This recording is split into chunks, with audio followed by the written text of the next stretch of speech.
Hey everyone, thanks for coming back to my channel. This is Austin with Austin's Fish, and thank you for checking out the last video if you did check that out.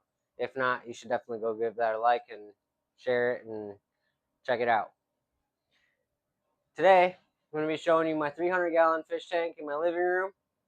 There is roughly 70 to 80 peacocks and haps in here, no mbuna, about 7 upside down featherfin catfish, and then 4 Pictus cats and 4 different plecos.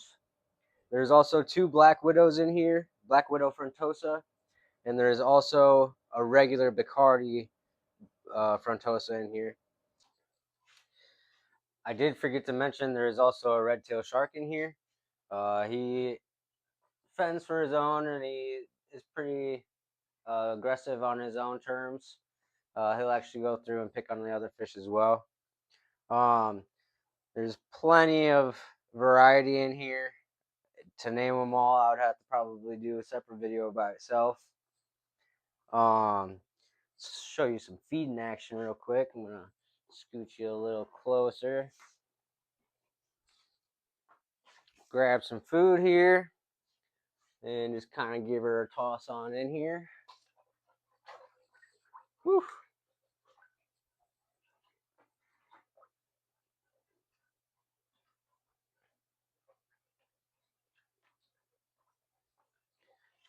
I put a shit ton in there. That was a lot.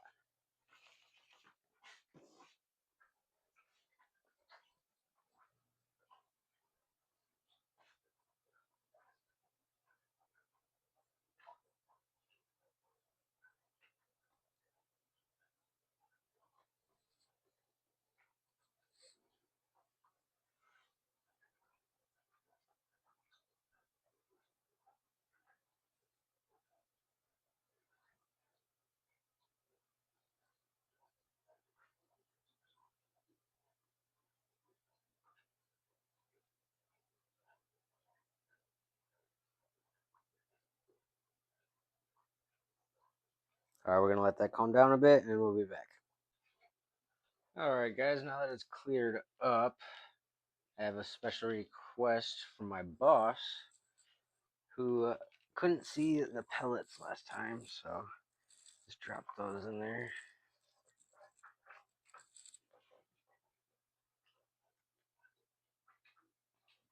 And then they kind of just disappear because the fish go crazy.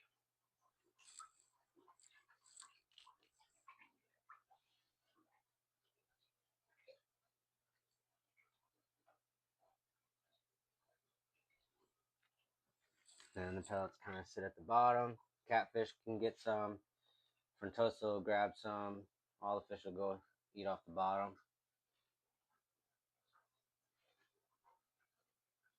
Another thing to mention about these fish is these guys are mouth brooders. So they lay eggs and they drop them on the floor. The males will roll around and scoop them or hover over them to fertilize them. And the lady will come back up, swoop them in her mouth, and there's egg spots on a lot of these guys' tails. Not all, but some pretty prominent ones. That guy has some good ones. You saw those. I saw them anyway. Not everybody has them, but a lot of them do.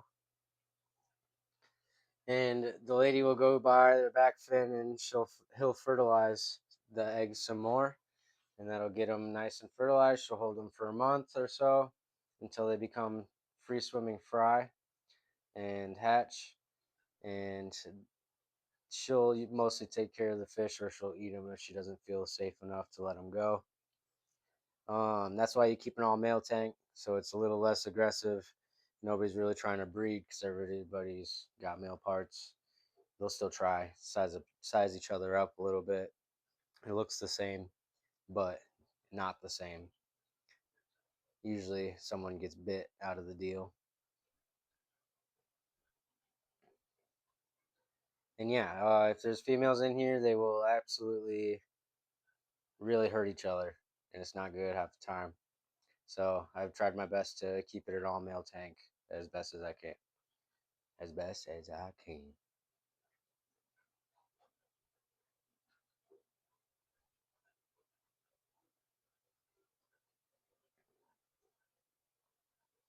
Alright, I'm going to show you guys the fish while I go through and talk about them real quick. These guys are from Lake Malawi in Africa. They are open, free swimmers. They like to be up and out and about and swimming around in the currents and everything else. They chase each other. There's a hierarchy. King of the tank ruins the sand and takes over his own spot, makes it how he wants it, and he will be the boss of the tank until someone takes his spot.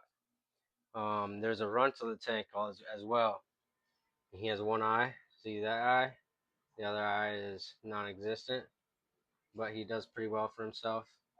And there's everybody right in between them. Everybody picks on everybody to find their spot in the hierarchy and where they belong. And yeah, that's why you got to overstock them, because then if they can pick on just any one fish, you can see they start chasing each other pretty bad. So that's why I just kept adding more and more until it finally worked. I know I already said it, but this tank is 300 gallons. It is 8 foot long, front to back, side to side, should say. Front to back is 2 feet, and top to bottom is 2.5.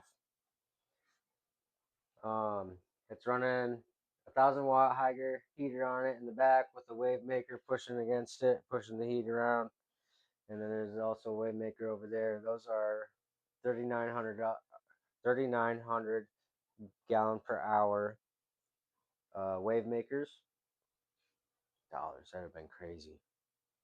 And then I'm running an FX6 on one side over here, and an FX5 over there on that side.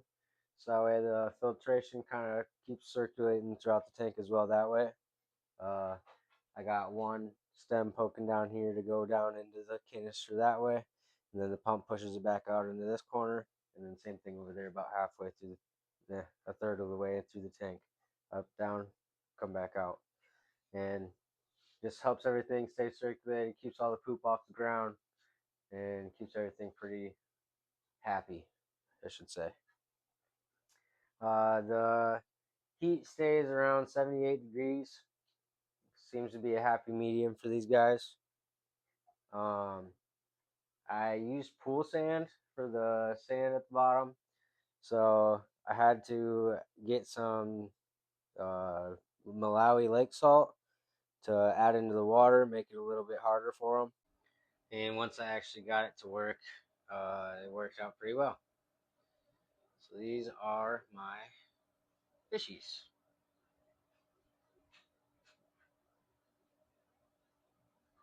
Thanks for coming. Like, share, follow, watch it again, whatever you want to do.